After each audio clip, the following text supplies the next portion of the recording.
Pastor, estoy algo impaciente por saber el tema de hoy, el anciano subpastor. ¿Qué es? Bueno, lo que pasa es que nuestra iglesia ha reconocido la importancia de la labor del anciano y lo ha calificado al anciano como subpastor. Eso está en el manual de la iglesia en la página número 74. Al igual que los diáconos, el anciano es ordenado por la imposición de manos y eso justamente lo hace parte del ministerio. Qué honra tan grande para un ser humano, ¿no es cierto?, que pueda ser ordenado al sagrado ministerio. Te hago una pregunta. Sí. ¿Alguna vez tuviste un romance? ¿Y sí? ¿Sí?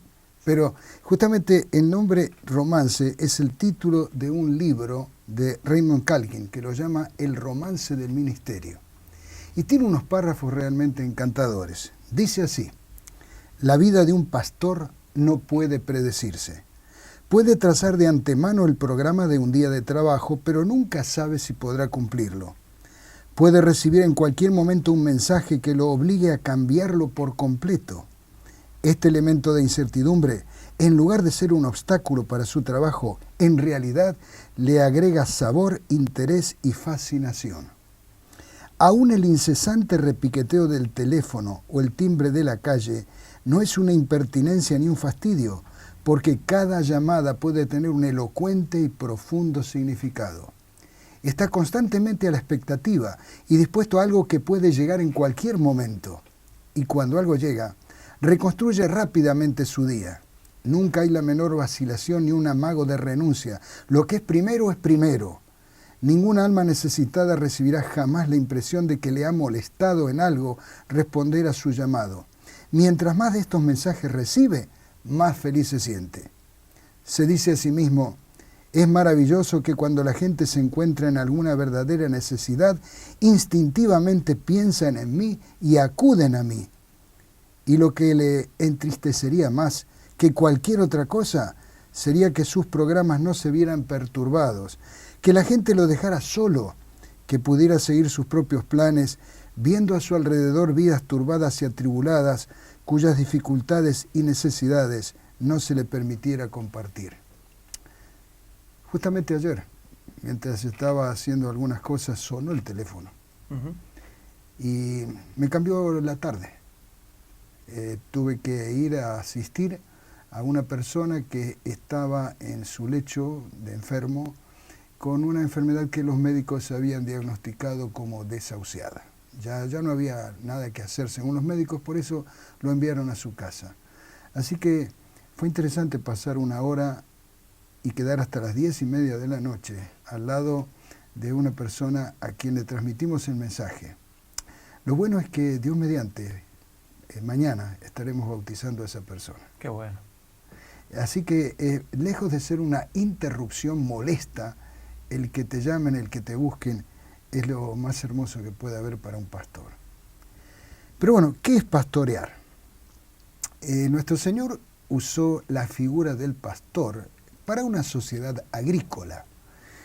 Podría haber otras figuras, digamos si fuera en una sociedad de este tiempo, pero sigue siendo una figura muy válida para los que conocen el ambiente rural. Nosotros nos hemos criado en ciudades, como muchos de los que están mirando este programa, pero para nosotros la figura del pastor es diferente a la figura del arriero. ¿Qué es un arriero? Yo pasé mi infancia en el barrio de la ciudad de Buenos Aires llamado Mataderos, así que yo veía a lo largo de todo el tiempo camiones y trenes que llegaban trayendo los animales del campo y cómo la gente con rebenques, con gritos, con picanas los azuzaba para que bajaran y con malos tratos los metían en corrales donde esperarían su tiempo, esperarían el momento que ellos habían determinado para sacrificarlos. Viajando por nuestras pampas he visto también a la gente con sus látigos y con sus gritos arreando. La figura del pastor bíblico es muy diferente. Sabemos que el pastor va adelante y las ovejas lo siguen. Dice en San Juan capítulo 10, versículo 11, tal vez es un texto que podrías leer. Va delante de ellas y las ovejas lo siguen, porque conocen su voz. Qué lindo. va adelante y las ovejas lo siguen. Nuestro Señor Jesucristo, al referirse al amor que el pastor debería tener por las ovejas, también expresó algo que está en el Evangelio de San Lucas. ¿Podrías leerlo? Supongamos que uno de ustedes tiene 100 ovejas y pierde una de ellas. ¿No deja las 99 en el campo y va en busca de la oveja perdida hasta encontrarla? Y cuando la encuentra, lleno de alegría, la carga en los hombros y vuelve a la casa. Al llegar, reúne a sus amigos y vecinos y les dice: «Alégrense conmigo, ya encontré la oveja que se me había perdido». Qué bonito. Cualquiera podría decir, bueno, me quedan 99, no me voy a hacer mucho problema por perder una. Pero para el pastor amante, verdaderamente esa oveja tiene tanta importancia como las otras. Deja a buen recaudo las que están bien y va a buscar a la perdida. También hablando de esto, en San Juan dice algo que podrías leer en San Juan 19. El buen pastor su vida da por las ovejas, mas el asalariado, y que no es el pastor, de quien no son propias las ovejas, ve venir al lobo y deja las ovejas y huye, y el lobo arrebata las ovejas y las dispersa. Así que el asalariado huye, porque es asalariado, y no le importan las ovejas. Bueno, es interesante aquí, la descripción tiene que ver con el pastor, ¿no? Digamos que estamos viendo esta relación pastor-oveja desde el punto de vista del pastor. Pero ¿qué tal si lo miramos desde el punto de vista de la oveja? ¿Alguna vez una oveja habló? Bueno, eso parece que es así en el caso de David. El conocido Salmo 23 en la Nueva Versión Internacional dice así: «El Señor es mi pastor, nada me falta. En verdes pastos me hace descansar, junto a tranquilas aguas me conduce, me infunde nuevas fuerzas por amor a su nombre. Aun si voy por valles tenebrosos, no temo peligro alguno, porque tú estás a mi lado. Tu vara de pastor me reconforta, dispones ante mí un banquete en presencia de mis enemigos. Has ungido con perfume mi cabeza, has llenado mi copa a rebosar. La bondad y el amor me seguirán todos los días de mi vida, y en la casa del Señor habitaré para siempre». Bien, dije hace un rato que esto era el conocidísimo Salmo 23. Pero yo quiero decir ahora algo desafiante. ¿Sería blasfemo comenzar el Salmo diciendo así: «Sergio es mi pastor, nada me falta», etcétera? ¿Sería blasfemo? ¿Sería blasfemo pensar que para un miembro de iglesia su anciano es el pastor que vela por él? Esa llamada que yo mencioné hace un momentito indicaba que esa persona sabía a quién llamar. Podríamos nosotros repasar un poquito el Salmo poniendo aquí así párrafo por párrafo. Ese primer párrafo, «El Señor es mi pastor», indica conocimiento del pastor. Es absoluta confianza en el pastor. Después el Salmo se desgrana en otras cosas: la seguridad del alimento espiritual, el refrigerio y el descanso en la certeza de que no hay cocodrilos en el agua. ¿Sabían ustedes que las ovejas no beben si el agua está turbulenta? El pastor tiene que llevar la oveja a aguas tranquilas, seguro de que no hay cocodrilos en el agua. ¿Cuántas veces necesitamos consuelo? Y el otro párrafo lo indica así: si el pastor no muestra el camino correcto, ¿quién lo hará? Si en la lucha por la existencia es necesaria la ayuda del pastor, ¿cuánto más lo es al llegar la hora suprema de la partida? Por eso, aunque ande en valle de sombra de muerte, tú estarás conmigo. Mientras la angustia nos rodea, el pastor invita a comer en una mesa con mantel largo.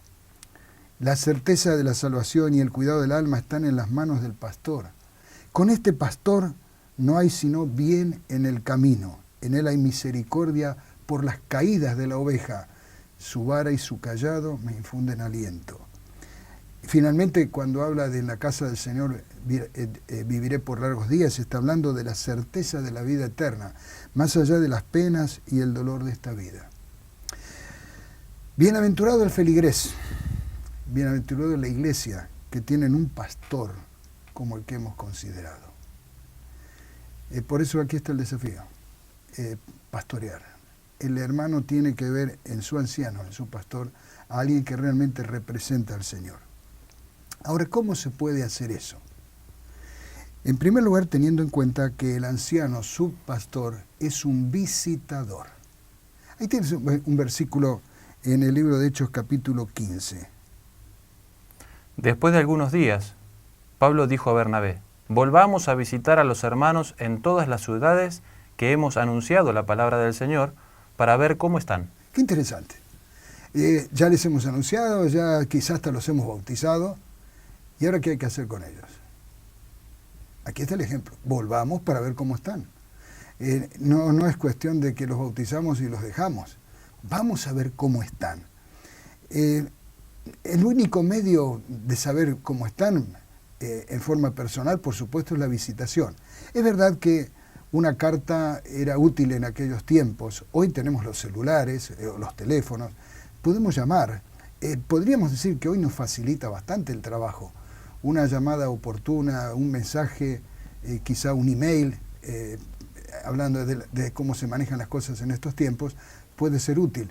Pero esto no deja de lado de ninguna manera la visitación. Así que una combinación de la presencia física más lo que podemos hacer a través de los medios de comunicación hace que la oveja se sienta que hay alguien que le está vigilando. Es decir, que en las buenas, pastor, en las buenas y en las malas hay que estar al lado. Sí, porque Jesús no cambió, Dios no cambió el método de visitar, tampoco nos eximió de hacerlo. Santiago decía: la religión pura y sin mancha delante de Dios el Padre es esta: visitar a los huérfanos y a las viudas en sus tribulaciones. La importancia de la obra personal la expresó Elena de White con estas declaraciones: el Señor desea que la verdad llegue cerca de la gente, y esto puede realizarse únicamente por medio del trabajo personal. Aquí hay otra declaración: el tiempo destinado a visitar silenciosamente a las familias y hablar de Dios en oración, cantando sus alabanzas y explicando su palabra, a menudo hará más bien que un esfuerzo público. Muchas veces las mentes resultan 10 veces más impresionadas por los llamamientos personales que por cualquier otra clase de trabajo. La obra personal es de origen celestial. Hay una declaración interesante que nos ayuda a entender el éxito o el fracaso. Es la que sigue en la declaración de Obreros Evangélicos. Esta labor de casa en casa, para buscar a las almas, para recoger a las almas perdidas, es la obra más esencial que puede realizarse. Muy bien. Si la obra personal es descuidada, la predicación será en alto grado un fracaso. Pero hay una declaración tremenda, verdaderamente tremenda, dramática. ¿Qué pasa con el ministro que no visita? Si el ministro deja de visitar los hogares, es un pastor negligente y le es repulsivo a Dios. ¿Cómo dice? Si el ministro deja de visitar los hogares, es un pastor negligente y le es repulsivo a Dios. Tremendo. ¿Habías leído alguna vez algo así? No, jamás lo leí. Es un pastor negligente y le es repulsivo. Ningún ministro está suficientemente capacitado para su trabajo si no sabe cómo trabajar con personas en sus hogares. Y aquí hay un texto muy interesante del pastor Arístides González que lleva por título su libro ¿Dónde está la grey que te di? Interesante el título. Me gusta mucho este párrafo. El pastor que no puede ser visto durante la semana no podrá ser comprendido el sábado en el púlpito. Los pastores más apreciados por su grey son aquellos que más visitan sus hogares. Antes que la gente acepte lo que usted dice, debe aceptarlo a usted. Para que amen su mensaje, deberán amarlo a usted.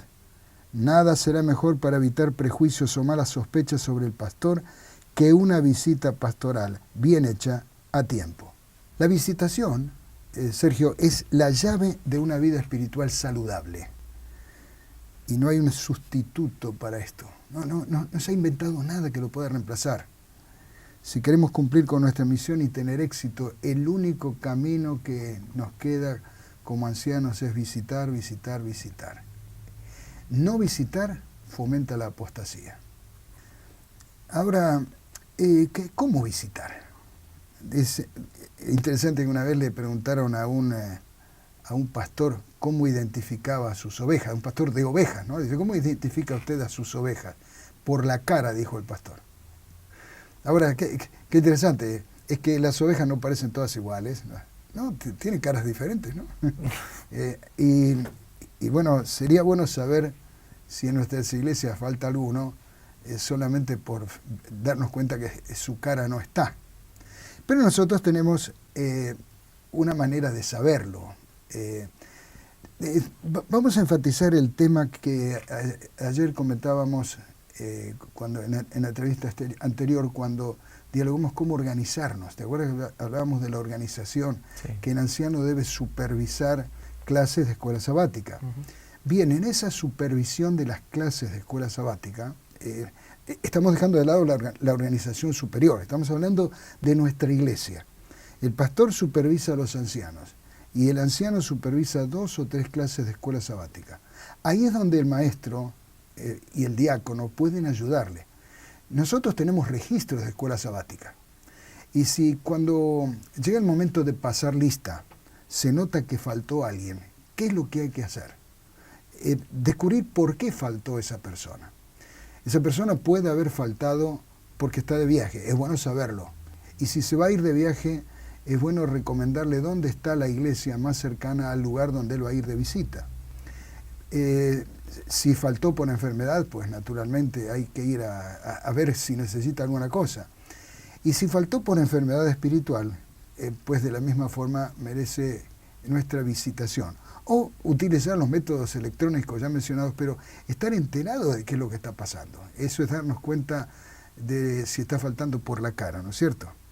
Aquí volvemos al organigrama ese que hemos estado mencionando, de los diáconos y el maestro resolviendo la situación en su ambiente de clase, y si hay algún problema, pues lo van elevando al anciano o al pastor según corresponda. ¿Te queda claro? Es muy interesante, ¿sí? Nuestro Señor enfatizó mucho este tema cuando dijo, entonces dirá el rey a los que están a su derecha, vengan ustedes, a quienes mi Padre ha bendecido, reciban su herencia, el reino preparado para ustedes desde la creación del mundo. Porque tuve hambre y ustedes me dieron de comer, tuve sed y me dieron de beber, fui forastero y me dieron alojamiento, necesité ropa y me vistieron, estuve enfermo y me atendieron, estuve en la cárcel y me visitaron. ¿Cómo continúa? Y le contestarán los justos. Señor, ¿cuándo te vimos hambriento y te alimentamos, o sediento y te dimos de beber? ¿Cuándo te vimos como forastero y te dimos alojamiento, o necesitado de ropa y te vestimos? ¿Cuándo te vimos enfermo o en la cárcel y te visitamos? El rey les responderá, les aseguro que todo lo que hicieron por uno de mis hermanos, aún el más pequeño, lo hicieron por mí. ¿Qué hace la visitación? Aumenta la asistencia a la iglesia. De vez en cuando nos encontramos con que algún pastor recibió una iglesia medio vacía. Hace poco visité una. Su pastor me dijo que cuando él llegó a hacerse cargo de esa congregación, aunque es un templo grande, bonito, pues estaba medio vacío. Y él se puso a trabajar y reconstruyó la iglesia, visitando. Aumenta la fidelidad en la mayordomía. Permítame recordar que la oveja bien alimentada es la que da mejor lana. Creo que entienden la ironía de la frase, ¿no? Imperceptiblemente también anima a los miembros al trabajo, porque ven que si el anciano los visita, pues ellos estarán más dispuestos a trabajar. Asegura una saludable relación de amistad y confianza entre el anciano y su grey. En San Juan 17:12, nuestro Señor dijo en su oración, cuando estaba con ellos en el mundo, yo los guardaba en tu nombre. A los que me diste, yo los guardé, y ninguno de ellos se perdió, sino el hijo de perdición, para que la Escritura se cumpliese. ¿Qué quiere decir esto? Todos los que el Señor cuidó, se salvaron todos, quedaron todos guardaditos, ¿sí o no? La respuesta es no. Lamentablemente él tuvo un grupo pequeño, tenía una clase de escuela sabática con 12 alumnos, y sin embargo, aunque él estuvo ahí al lado, se perdió uno de los 12. Esto es para que no nos desanimemos si después de haber hecho un excelente esfuerzo, finalmente alguien decide irse. Porque alguno podría pensar, bueno, yo me esfuerzo, hago todo, trabajo y no logro resultados con alguno. Aquí dice, el hijo de perdición. Ninguno de ellos se perdió. Quiso perderse. Judas quiso perderse, o quizá en esa pulseada entre Judas y el enemigo, pues el enemigo venció y se lo llevó. Bueno, Pastor, sí. Me queda claro la función del anciano como subpastor, pero en el momento de la visitación, ya sean las buenas o en las malas, la parte de consejería, al momento de aconsejar, ¿cómo debo hacerlo? Excelente pregunta. Merece un capítulo completo. ¿Te acuerdas que habíamos hecho la lista de que el anciano debe aconsejar? Cierto. ¿Qué te parece si en el próximo programa hablamos de eso, del aconsejamiento? Pero continuamos ahora hablando de otra cosa que debe ser el anciano, su pastor, debe ser un pacificador. ¿Para qué visitamos? Pues para echar aceite sobre el agua, para pacificar. En el cielo, o el cielo es un lugar de paz, y la paz completa la alcanzaremos en el cielo. Mientras tanto, tenemos que recordar lo que dice en una de las bienaventuranzas. ¿Te acuerdas lo que dice en una de las bienaventuranzas? Bienaventurados los pacificadores, porque ellos serán llamados hijos de Dios. ¿Cómo se apaga el fuego? Con agua, no con combustible. En Hebreos el apóstol explica o dice, seguid la paz con todos y la santidad, sin la cual nadie verá a Dios. Por supuesto, el rito de humildad, eso ya lo vamos a conversar un poquito más adelante, trata de volver a relacionarnos con Dios, pero también es sabido que el rito de humildad ayuda para unir partes en discordia. Qué interesante si te encuentras de pronto que hay dos hermanos de la misma clase o de diferentes clases, a lo mejor justamente ahí es donde viene bien el nexo del anciano con las clases. Tal vez A es de una clase y B es de la otra y están enemistados, pero ahí tú puedes intervenir, tratar de unir y que llegue el día del rito de humildad y se puedan lavar los pies y abrazarse. Habrás logrado una gran cosa allí, ¿no es cierto? Es interesante este párrafo que escribió la mensajera del Señor de qué pasa cuando tratamos de aconsejar o amonestar. Cuando tratamos de aconsejar o amonestar a cualquier alma en cuya experiencia ha sobrevenido una crisis, nuestras palabras tendrán únicamente el peso de la influencia que nos hayan ganado nuestro propio ejemplo y espíritu. Debemos ser buenos antes de poder obrar el bien. No podemos ejercer una influencia transformadora sobre otros hasta que nuestro propio corazón haya sido humillado, refinado y enternecido por la gracia de Cristo. Muy bien. Hablemos de otro punto importante. El subpastor cuida el rebaño del ataque de los lobos. Como lo vimos en otro programa anterior, la palabra anciano viene de episcopos. ¿Qué quiere decir episcopos? El que mira por encima del rebaño. El que está parado en una elevación y de esa forma puede ver todo lo que está ocurriendo. Normalmente el pastor se situaba en una parte elevada para poder vigilar todo. Y nosotros no podemos ser underscopus o subscopus, tenemos que ser episcopos, mirar por arriba qué está pasando, descubrir qué es lo que puede pasar. ¿Por qué? Porque hay que cuidar el rebaño del ataque de los lobos. Fíjense que el dragón se llenó de ira contra la mujer y se fue a hacer guerra contra el resto de la descendencia de ella. El fin está cerca y el diablo ha descendido a vosotros con gran ira sabiendo que tiene poco tiempo. Hay lobos externos que vienen a atacar nuestro rebaño. Lo decimos con respeto, pero la figura del lobo la usó nuestro Señor. Quiero referirme a la visita de quizá mormones, testigos de Jehová, carismáticos, milagreros, que pueden llegar a confundir a nuestros hermanos. Pero está también el ataque de los lobos internos. El apóstol Pablo, en su discurso de despedida, llamó a los ancianos de Mileto y les dijo algo muy interesante Por tanto, mirad por vosotros mismos y por todo el rebaño en que el Espíritu Santo os ha puesto por obispos para apacentar la iglesia del Señor, la cual él ganó por su propia sangre. ¿Por qué razón lo dijo? Porque yo sé que después de mi partida entrarán en medio de vosotros lobos rapaces, que no perdonarán al rebaño. ¿Y cómo sigue? Y de vosotros mismos se levantarán hombres que hablen cosas perversas, para arrastrar tras sí a los discípulos. Por tanto, velad, acordaos que por 3 años, de noche y día, no he cesado de amonestar con lágrimas a cada uno.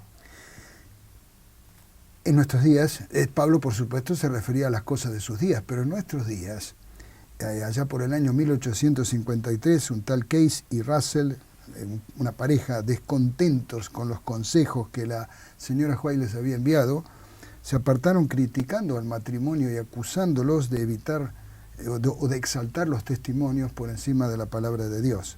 En 1865, los marionitas, otro grupo de disidentes, se levantó para atacar la iglesia.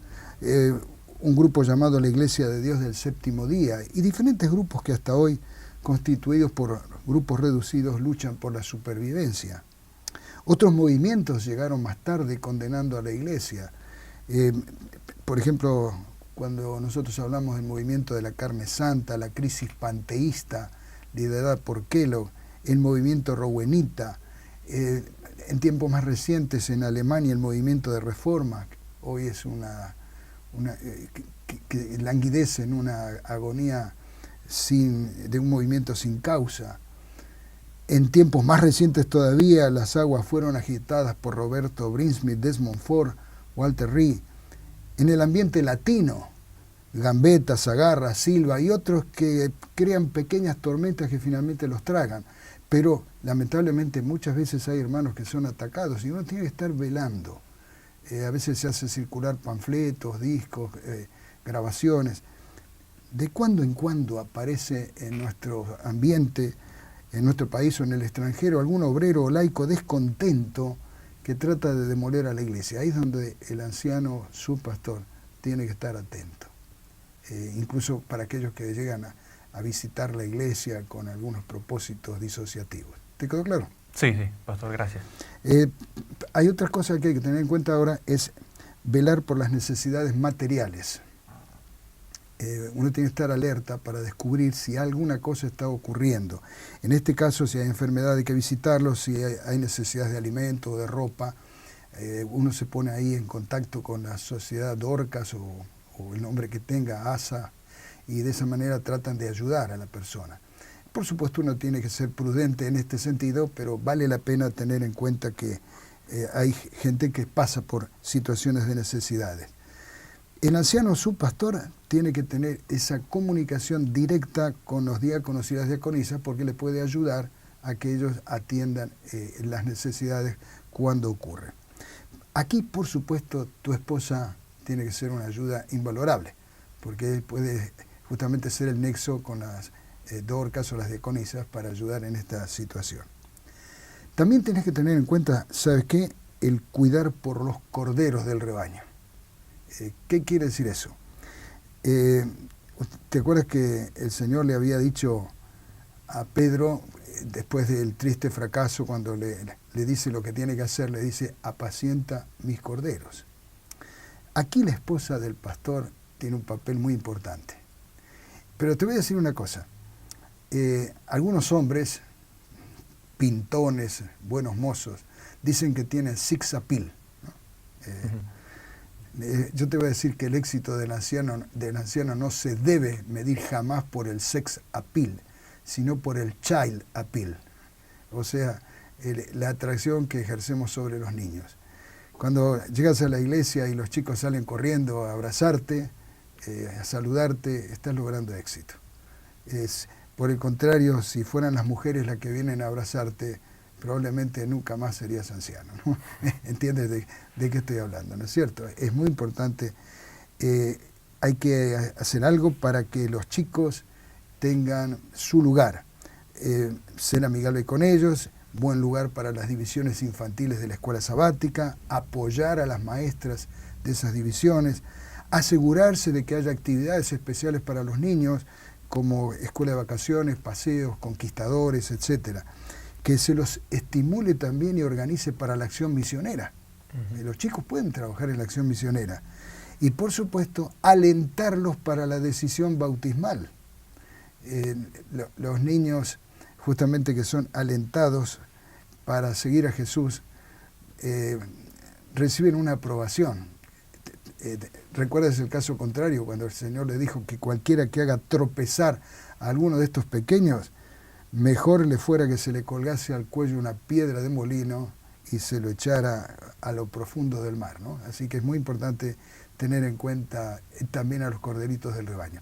Como ves, es una rama de tareas bastante amplia. Abarca todo el rebaño. Jesús, repito, podía haber utilizado una figura diferente, pero utilizó la figura del pastor. Y no te olvides nunca de eso que dijimos hace un rato, que parece blasfemo, poner tu nombre en el inicio del Salmo 23. Si la gente lo siente así, habrás logrado ser un socio de nuestro gran pastor, nuestro Señor. Que Dios te bendiga para que lo puedas hacer. Muchas gracias, pastor.